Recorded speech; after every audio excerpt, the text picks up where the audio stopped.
Assalamualaikum warahmatullahi wabarakatuh. Di episode 39 ini ada notifikasi ya. Jadi, ini jadwal dividen tunai interim Demas sehari yang lalu. Sekarang tanggal 29 Oktober. Kemarin tanggal 28 ya. 28 ada info pembagian dividen. Ada penyampaian laporan keuangan juga yang tidak diaudit. Oke, nanti kita cek ya. Seperti apa dividennya Demas.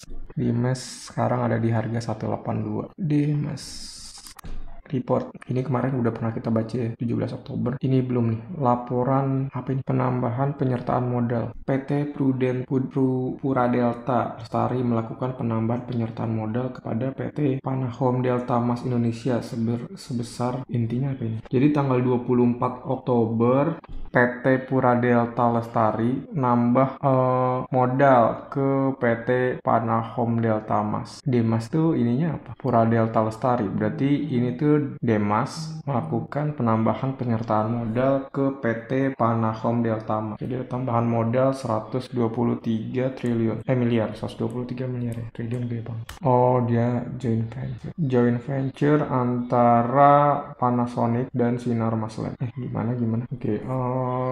Oke, ini kita bahas besok. Kita bahas besok ya. Penambahan penyertaan modal. Oke, kita lanjut. Kita skip dulu, nanti kita bahas next. Ini udah penyampaian laporan keuangan yang tidak diaudit. Pernyataan direksi, financial statement. Mungkin ini kita bahas besok deh ya. Penyampaian laporan keuangan. Kok biru semua? Penyampaian laporan keuangan interim yang tidak diaudit.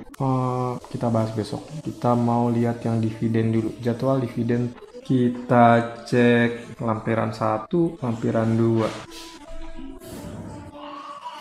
Dengan ini diberitahukan pada pemegang saham perseroan bahwa pada tanggal 27 Oktober itu 2 hari yang lalu berarti ya. Direksi perseroan telah memutuskan untuk membagikan dividen tunai interim untuk tahun buku yang berakhir tanggal 31 Desember 2022. Dividen interim berarti buat tahun 2022 cuma baru sebagian sebesar 722.91666.500. Coba lihat target kita kalau nggak salah kemarin 300 miliar investment. Tadi di sini 722. Ini bisa dikopas nggak bisa ya.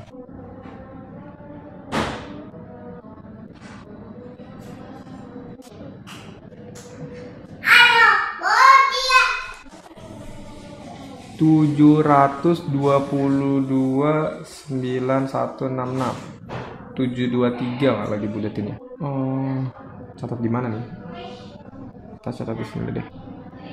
Total dividen 722.971.66.500 rupiah. Coba ini kita pindahin ke laporan kita dividen. Gimana hitung-hitungannya? Harusnya tinggal dibagi total lembar saham aja kan. Ini ya.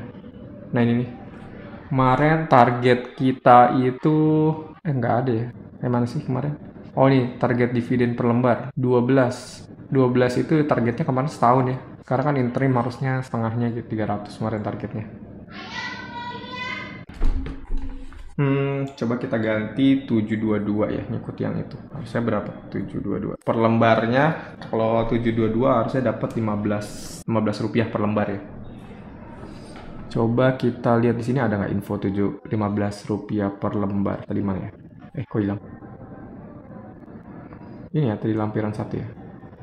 722 atau 15 rupiah per lembar. Oh ya benar ya. Atau 15 rupiah per lembar. Oke.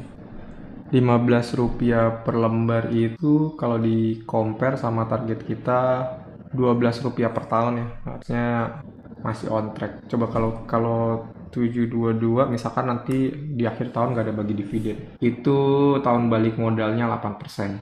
Tahun balik modalnya 8%, return per tahunnya 8%. Berarti ya emang kebetulan tahun ini bagus ya kinerjanya, cuma nggak tahu ya nanti tahun-tahun berikutnya gimana.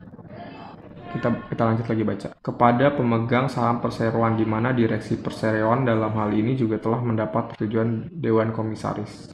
Jadwal pembagian dividen interim sebagai berikut. Apa ini? Apa bedanya ini dan ini? 7, 8, 9, 10, 9, 25. Pasar tunai.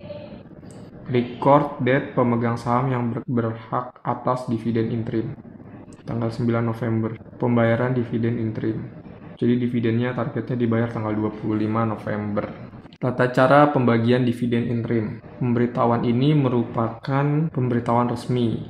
Dividen interim akan dibagikan pemegang saham yang namanya tercatat pada pemegang saham perseroan pada tanggal 9 November 2022. Intinya tanggal 9 November 2022 kita perlu tercatat. Oh, ini mungkin ini kali ya. Oh, nggak ngerti nih. Ini 4 ini apa. Nanti mungkin kita perlu pelajarin dulu ya. Sampai dengan pukul 16.00 waktu Indonesia Barat.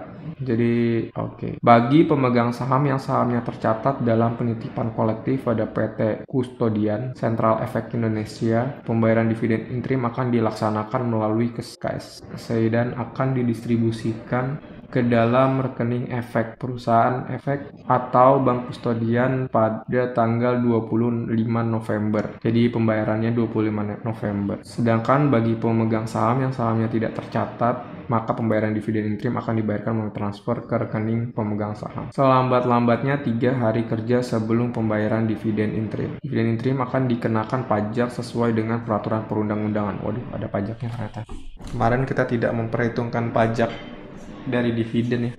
Berarti harusnya cuma harusnya deposito dan lain-lain juga belum termasuk pajak ya, yang 6%. Cuma inflasi kan nggak ada pajak ya. Jadi oke, cuma nanti kita cek ya. Harusnya kita kalau bisa tuh 7% itu setelah pajak. Artinya buffernya harus dinaikin lagi dong. Bagi pemegang saham yang merupakan wajib pajak dalam negeri yang bentuk badan hukum, bagi pemegang saham yang merupakan wajib pajak dalam negeri yang berbentuk badan hukum yang belum menyampaikan NPWP diminta untuk menyampaikan NPWP. Kemarin kita kayaknya udah nyampein ya waktu daftar di Stockbit ya. Bagi pemegang saham yang merupakan wajib pajak luar negeri, wajib memenuhi slip bukti pemotongan pajak interim bagi pemegang saham yang tercatat dalam penitipan. Oke. Itu satu. Yang kedua, ini sama ya, cuma bedanya ada bahasa Inggrisnya. Oh, ini nanti kita bahas besok. Oke, jadi kesimpulannya adalah Demas bagi-bagi dividen. Yang pasti kita jangan jual berarti ya. Kalau jual nanti kagak kebagian dividen. Total investasi kita, total keuntungan kita sekarang ada 44.608. Ini gara-gara harganya naik ya, jadi ini bukan gara-gara dividen. Coba kita hitung perkiraan dividen yang kita dapat di Demas. Perkiraan total dividen yang kita dapat interim 2022 kan tadi ada 15 rupiah per lembar ya, berarti dikali sama jumlah lot kita 57 dikali 57 85 dikali 100 dapat 85.000. Ini ya 85.000 ya. Target kita kemarin tahun 2002 cuma dapat 35.000. Kalau aktualnya beneran bisa dapat 85.000, artinya di atas target ya. Karena sekarang tanggal 29 ya, kita nggak punya uang juga buat beli Demas ya, karena nunggu ganti bulan baru bisa ada tambahan uang 1 juta lagi. Kita cek kalau harga sekarang ini apa nih? Oh, jumlah lembar. Sebentar, ini tuh berarti pakai return per tahun kita ini pakai harga sekarang ya, bukan harga kita beli ya. Yang tadi 8% kan. Coba berarti kalau kita kita hitung dengan harga pas kita beli, average price Demas kita itu ada di 174. Berarti harusnya 15 dibagi 174. Ini return per tahun. Ini dividen yang didapat. Kita dapat 85.000 dengan return 8,62%. Ya, lagi beruntung kita ya kemarin. Oke, mungkin cukup sekian buat hari ini. Kesimpulannya adalah ini kita catat di ini ya. Bisa di delete. remove column, remove row, nggak bisa remove row. Oke. Perkiraan total dividen 85.000. Ini kita pindah ke sini, nggak usah. 85.000 ini dividen yang didapat. 8,62% ini return per tahun. Oke, mungkin cukup sekian buat hari ini. Thank you.